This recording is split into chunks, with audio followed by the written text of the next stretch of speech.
Hello friends, welcome back to my channel. ஒரு சூப்பரான rainy evening with my toddler எப்படி போகிறதுன்றதை பார்க்கலாம். எல்லாருக்கும் இந்த மாதிரி ஒரு சில்லான வெதர் இருந்தாலே நல்லா சாப்பிட்ணும் ஸ்பைஸியாக அப்படின்னு சொல்லி கிரேவிங்ஸ் வரும். அதே மாதிரி தான் அன்றைக்கி ஈவினிங் எனக்கு மோமோ சாப்பிடணுன்னு ரொம்ப டெம்ட் ஆயிடுச்சு. அதனால் ஈவினிங்காக ஒரு மோமோஸ் வித் அதோட சட்னி எப்படி செய்கிறதுன்னு பார்க்கலாம். அதுக்கான மெயின் இன்க்ரீடியன்ட் மைதா கூட வீட்டில் இல்லை. அப்புறம் டக்குன்னு ஜியோ மார்ட்டில் ஆர்டர் போட்டுட்டு அது ஒரு 10 மினிட்ஸில் வந்துருச்சா. அதுலேயும் போட்டதில் சில கேப்சிகம்மு, பீன்ஸ் அந்த மாதிரி சில ஐட்டம்ஸ்லாம் இல்லை. ஈவினிங் மேலே போட்டனால கொஞ்சம் வெஜிடபிள்ஸ்லாம் அன்அவைலபிள் ஆயிடுச்சு. சரி மைதாவாச்சும் வந்துச்சே அப்படின்னு சொல்லிட்டு அதை வச்சு செய்ய ஆரம்பிச்சாச்சு.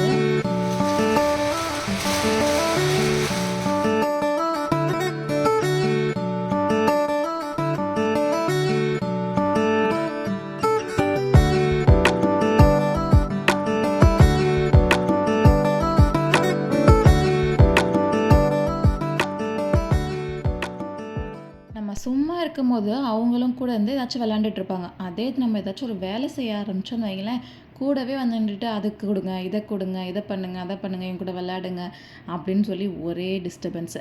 அப்புறம் அவர் இந்த சைடு ஓரமாக இருங்க அப்படின்னு சொல்லிட்டு ஒரு 2 தக்காளி தான் கட் பண்ணேன் அந்த மோமோ சட்னி பண்ணுறதுக்காக. அதுக்கு ஒரு 2 தக்காளியை ஹாஃபாக கட் பண்ணிட்டு ஒரு 20 பல் பூண்டு எடுத்து வச்சுருக்கேன். அதுக்குள்ளே எனக்கு மேங்கோ ஐஸ்கிரீம் எடுத்து கொடுங்கன்னு சொல்லிட்டு வந்துட்டார். அவர் நல்லா தெரிஞ்சு போச்சு மேலே தான் ஐஸ்கிரீம்ஸ் எல்லாம் வச்சுருக்காங்க அப்படின்னு சொல்லிட்டு.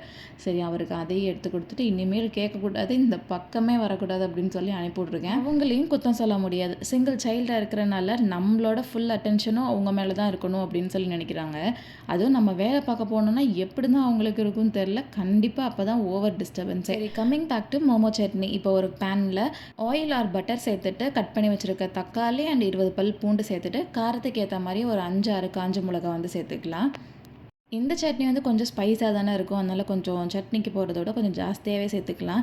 ஏன்னா மோமோஸ் ரொம்ப பிளாண்டாக இருக்கிறனால இது கொஞ்சம் ஸ்பைஸாக இருந்துச்சுன்னா நல்லாயிருக்கும். ஒரு 2 மினிட்ஸ் இந்த ஆயிலே நல்லா சாட்டே பண்ணதுக்கு அப்புறமா அதுக்கு தேவையான அளவுக்கு தண்ணி, அந்த தக்காளி ஒரு ஹாஃப் முங்குற அளவுக்கு தண்ணி அண்ட் உப்பு சேர்த்துட்டு ஒரு லிட் வச்சு கவர் பண்ணிடலாம். சவையில் அப்படி குக் ஆகட்டும். நெக்ஸ்ட் இப்போ மோமோஸ்க்கான டோவை ரெடி பண்ணிடலாம். ஒரு மைதா மாவு ஒரு 1/2 கிலோ பேக்கெட்டில் ஒரு 3/4 வாசி ஆட் பண்ணியிருக்கேன். ஏதாச்சும் தண்ணி இன்னும் எக்ஸ்ட்ரா ஆகி ஏதாச்சும் ஒரு சம்பவம் ஆயிடுச்சுன்னா மிக்ஸ் பண்ணிக்கலாம்னு சொல்லிட்டு கொஞ்சமாக மட்டும் எடுத்து வச்சிட்டேன். அதுக்கு தேவையான அளவுக்கு சால்ட்டு, கொஞ்சம் எண்ணெய் அண்டு நார்மலான வாட்டர் ஊற்றி நல்லா பெசைஞ்சு எடுத்துக்கலாம். எப்போயுமே ஏதாச்சும் ஒரு டோ பிசைகிறோம் அப்படின்னா தண்ணி கொஞ்சம் ஊற்றினோடனே ஒரு ஸ்பூன் வச்சும் மிக்ஸ் பண்ணிட்டோம் அப்படின்னா கையில் ரொம்ப ஸ்டிக் ஆகாமல் இருக்கும். ஸ்பூனை மட்டும் நம்ம க்ளீன் பண்ணிவிட்டு நெக்ஸ்ட் ஹேண்ட்ஸ் வச்சு நல்லா நீட் பண்ணோம் அப்படின்னா சூப்பர் சாஃப்டாக வந்துடும். ஃபஸ்ட்டே நம்ம கை போட்டு பிசையும் போது கை ஃபுல்லாக ரொம்ப மாவாக ஒட்டிட்டு ரொம்ப பிசுன்னு இருக்கிற மாதிரியே இருக்கும். இந்த மாதிரி சப்பாத்தி மாவுமே கூட அந்த மாதிரி பண்ணிக்கலாம். இப்போ பாருங்கள் கையில் அந்தளவுக்கு மாவே ஒட்டாது. ஈஸியாக பிசைஞ்சிட முடியும் மாவு.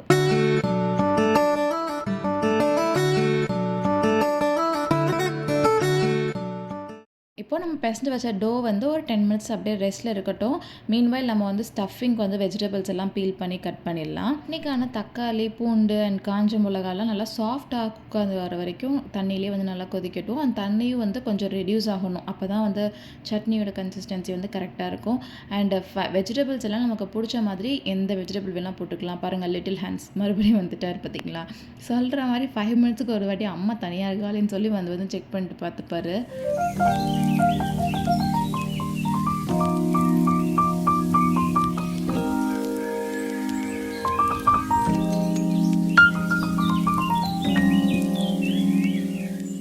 ஸ்டஃபிங்க்கு நான் இன்றைக்கி ஆனியன், கேரட்ஸ் அண்ட் கேபேஜ் மட்டும்தான் எடுத்துருக்கேன். பன்னீர், சிக்கன் எது வேணால் ஆட் பண்ணிக்கலாம். அண்ட் பாருங்கள் சட்னிக்கு சூப்பராக தண்ணியெல்லாம் ட்ரெயின் ஆகி நல்லா சாஃப்ட் குக் ஆகிடுச்சு. அது நல்லா ஆறுனதுக்கப்புறமா மிக்சர் ஜாரில் சேர்த்துட்டு சால்ட் மட்டும் லைட்டாக தேவைன்னா செக் பண்ணி பார்த்துட்டு அப்படியே அரைச்சிட்டு வச்சிட்டோம்னா சூப்பரான மோமோ சட்னி ரெடி. இப்போது ஸ்டஃபிங்க்கு நான் வெஜிடபிள்ஸ் எல்லாம் சாட்டே பண்ணிக்கலாம். சேம் பேன் வச்சுட்டு கொஞ்சமாக ஆயில் ஆர் பட்டர் சேர்த்துட்டு ஃபஸ்ட்டு கேரட் கொஞ்சம் திக்காக இருக்குல்ல, அதனால் அது போட்டு லைட்டாக சாட்டே பண்ணிவிட்டு அதுக்கப்புறம் ஆனியன் சேர்த்துட்டு லாஸ்ட்டாக கேபேஜ் ஆட் பண்ணிக்கலாம். அது கொஞ்சம் க்ரன்ச்சாக இருந்துச்சுன்னா சாப்பிட்றதுக்கு நல்லாயிருக்கும். அப்புறம் இதுக்கு கூடவே சேர்க்கறதுக்கு seasoning pasta seasoning, oregano, pizza seasoning அந்த மாதிரி கிடைக்கும்ல அது. அண்ட் கொஞ்சமாக dark soy sauce, salt and chilli powder மட்டும் காரத்துக்கு ஏற்ற மாதிரி ஆட் பண்ணிக்கோங்க. இல்லைனா சில்லி ஃப்ளேக்ஸ் கூட சேர்த்துக்கலாம். அவ்வளோதான். அதோட பச்சை வாசனைலாம் போனதுக்கப்புறமா அதையும் ஆஃப் பண்ணி எடுத்து வச்சுக்கலாம்.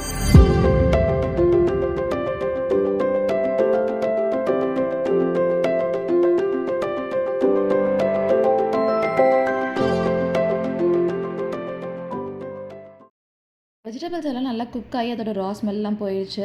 அண்ட் ஆஃப்டர்நூன் குக் பண்ண அந்த சோயா சங்க்ஸ் கொஞ்சம் இருந்துச்சு, அதையும் சேர்த்து மிக்ஸ் பண்ணி கலந்து விட்டாச்சு. நான் டேஸ்டியான ஸ்டஃபிங் ரெடி. பாருங்கள், நெக்ஸ்ட் ரவுண்டுக்கு வந்துட்டார். இந்த பபிள்ஸ் எடுத்துகிட்டு வந்துட்டு அதில் வந்து சோப் வந்து ஃபில் பண்ணி கொடுக்கணுமா. சரி, போனஸ் பாயிண்ட்டாக எக்ஸ்ட்ரா ஒரு 10 மினிட்ஸ் கிடைக்குமேன்னு சொல்லி அதையும் ஃபில் பண்ணி கொடுத்தா நான் தான் வந்து ஊதணுமா, அவர் ஊதி தனியாக விளையாட மாட்டாராம். சரி பரவாயில்லன்னு போய் அவருக்கு தான் கம்பெனி கொடுத்துட்டு இருந்தேன். நின்று வேர்த்து கொட்டிட்டு இருந்ததுக்கு அப்பப்போ நமக்கும் கேப் கிடைச்சா நல்லா தான் இருக்குன்னு சொல்லி நான் கொஞ்சம் நேரம் விளையாண்டுட்டு இருந்தேன்.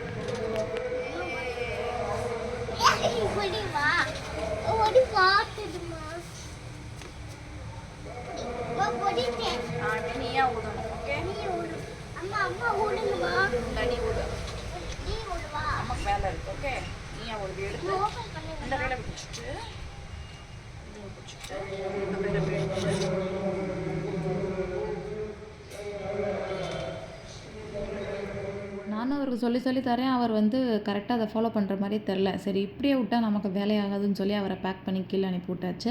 And coming back to momos, பார்த்திங்கன்னா இந்த டோ நல்லா சாஃப்டாக ஊறி வந்துருச்சா. இப்போ வந்து குட்டி குட்டி பால்ஸாக ரெடி பண்ணி வச்சுக்கலாம். நான் வந்து சரி ஈஸியாக வந்து அம்மிக்கிட்டு ஸ்டஃப் பண்ணி போட்டலான்னு சொல்லிட்டு அப்படியே மொத்தமாக போட்டுட்டேன். பார்த்திங்கன்னா எல்லாமே திரும்ப மறுபடியும் ஸ்டிக் ஆகிக்கிச்சு. அப்புறம் கொஞ்சம் வந்து எண்ணெய் போட்டுட்டு அப்படியே வச்சுருந்தோம் அப்படின்னா கொஞ்சம் ஒட்டாமல் இருந்திருக்கும். இருந்தாலும் மைதானால் கொஞ்சம் நேரத்தில் எக்ஸ்பேண்ட் ஆகி அப்படியே ஒட்டிக்கிறது. அதனால் கொஞ்சம் கேர்ஃபுல்லாக பார்த்து தனித்தனி பால் தான் எடுத்து வச்சுக்கணும். அண்ட் கொஞ்சம் சீஸியாக இருந்தால் நல்லாயிருக்கும்னு சொல்லிட்டு ஸ்டஃபிங் நல்லா ஆறுனதுக்கப்புறமா கொஞ்சம் சீஸ் போட்டு மிக்ஸ் பண்ணி எடுத்து வச்சுக்கிட்டேன். ஃபஸ்ட்டே போட்டிருந்தோம் அப்படின்னா பேனில் நிறையா ஒட்டிக்கிறோம். நான் மோமோஸ்குள்ளே ஒன்றுமே இருக்காது. அதனால் நல்லா இந்த ஸ்டஃபிங் ஆறுனதுக்கப்புறமா சீஸ் போட்டு மிக்ஸ் பண்ணிவிட்டு இப்போ வந்து இந்த பூரி ப்ரெஸ் இருக்குல்ல, அதில் வந்து குட்டி குட்டி பால்ஸாக தேய்ச்சிட்டு உள்ளே வச்சுக்கலாம். அது பார்த்திங்கன்னா அது மேலே ஒட்டி கீழே ஒட்டி அது ஒரு பிரச்சனை பண்ணிகிட்டு இருந்துச்சு. அதுக்கு பேசாமல் கையை வச்சு லைட்டாக இப்படி தட்டி இந்த போலிக்கெலாம் தட்டுற மாதிரி தட்டினோம் அப்படின்னா ஈஸியாக வந்துருச்சு. அண்ட் ஸ்டஃபிங்கையும் உள்ளே வச்சுட்டு சீல் பண்ணிக்கலாம். எனக்கு வந்து அந்த மோமோஸ் கடையில் கிடைக்கிற மாதிரி மோமோஸ் மாதிரி இப்படி அழகாக ஃபோல்ட் பண்ணுறதுக்குலாம் பொறுமை இல்லை. அதனால சும்மா லைட்டாக சீல் பண்ணால் போதும் அப்படின்னு சொல்லிட்டு அப்படியே க்ளோஸ் பண்ணி வச்சுட்டேன். அண்ட் ஸ்டீமர் பாத்திரத்தையும் வச்சுட்டு அதுலேயும் கொஞ்சம் ஆயில் அப்ளை பண்ணிவிட்டு அதுக்கப்புறமேட்டுக்கு இந்த மோமோஸ்லாம் எடுத்து அரேஞ்ச் பண்ணி வச்சாச்சு. இல்லைனா அதுலேயும் வந்து ஒட்டிக்கிறது. கேர்ஃபுல்லாக இருக்கணுமா இருக்குது.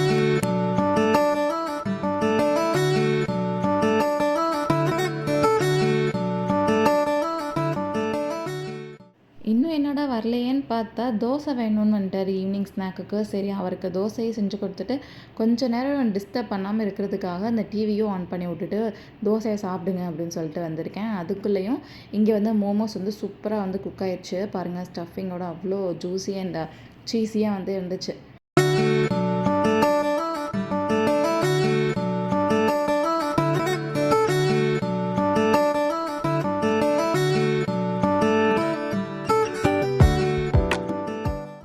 அண்ட் ஃபைனல் பேட்ச் ஆஃப் மோமோஸே செஞ்சு வச்சுட்டு அந்த இடத்த வந்து கிளியர் பண்ணணும்ல. எனக்கு டோட்டலாக ஒரு 20 to 23 மோமோஸ் வந்திருக்கும்னு நினைக்கிறேன்.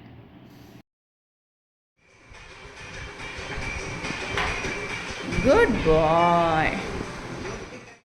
யாருமே இல்லாத கடைக்கு எதுக்குமா டீ ஆற்றுன அப்படிங்கிற மாதிரி யாருமே ஈவினிங் ஸ்நாக் டைமுக்கு வீட்டுக்கு வரல. என் ஹஸ்பண்ட் வந்து இன்றைக்கி வரதுக்கு லேட் ஆகும்னு சொல்லிட்டாங்களே, அதனால அப்படியே எடுத்து எல்லாத்தையும் ஹாட் பாக்ஸில் வச்சுட்டு நெக்ஸ்ட் வந்து க்ளீன் பண்ணுற வேலையில் இறங்கியாச்சு. இந்த மாதிரி ஸ்நாக்ஸ் செய்கிறதுலாம் பெரிய பிரச்சனையே கிடையாது. அதுக்கப்புறமா அந்த வெசல் வாஷிங்கு, அப்புறம் கவுண்டர் டாப் க்ளீனிங்கு, அங்கே தான் இருக்குது பெரிய ட்விஸ்ட்டே. ஃபுல்லத்தையும் க்ளீன் பண்ணி எடுத்துகிட்டு இதெல்லாம் செஞ்சு முடிக்கிறக்குள்ளேயும் நம்ம எதை சாப்பிட நினச்சோமோ அதை சாப்பிட்றதுக்கு எனக்கு கிரேவிங்கே போயிடும். அந்த மாதிரி ஆயிரும். இருந்தாலும் அப்படியே போட்டுட்டும் வந்து சாப்பிட்றதுக்கு மனசு வராது. நிறைய பேருக்கு இப்படி தான் ரிலேட் பண்ணிக்க முடியும்னு நினைக்கிறேன் இந்த சினாரியோவை. நீங்களும் அப்படி தான் இருந்தீங்கன்னான்னு கமெண்ட்ஸில் சொல்லுங்கள்.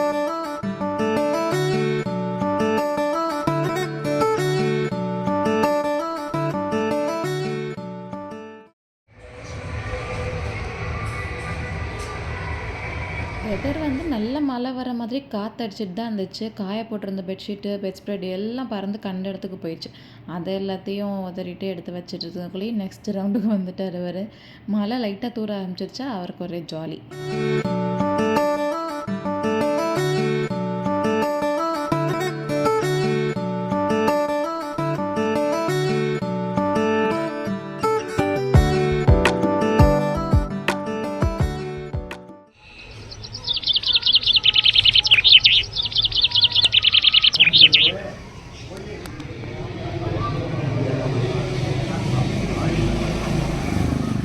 என்னது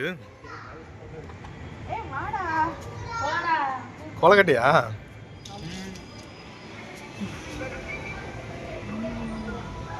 நல்லாக்கா? எப்படி இருக்கு? சிக்கன் இருந்தால் எல்லாம் வாங்குவாங்க. அதான் நீ வந்த 4 மணிக்கு சிக்கன் வாங்கி கொடுப்பேன். ஈவினிங் லஞ்ச் ஸ்நாக்காக நைட் தான் வந்து சாப்பிட்டோமா, அதனால பெருசாக எங்களுக்கு பசிக்கல. அதனால டின்னர் ஸ்கிப் பண்ணிட்டு என் பையனுக்கு மட்டும் கேரட் அண்ட் பம்ப்கின் போட்டு தோசை செஞ்சுட்டு அவருக்கு அதையும் ஊட்டிட்டு அப்படியே கொஞ்ச நேரம் அவர் கூட டைம் ஸ்பெண்ட் பண்ணிட்டு இருந்தோம்.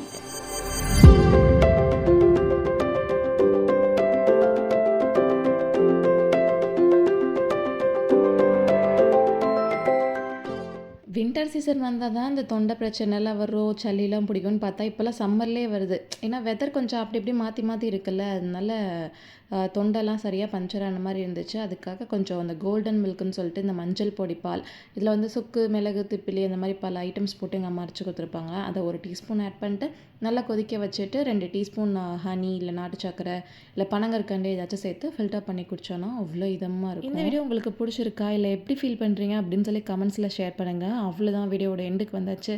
உங்கள் எல்லாருக்கும் இந்த வீடியோ பிடிச்சிருக்கும் அண்ட் யூஸ்ஃபுல்லாக இருந்திருக்கும்னு நினைக்கிறேன். ஸோ தேங்க்ஸ் ஃபார் வாட்சிங். Bye bye.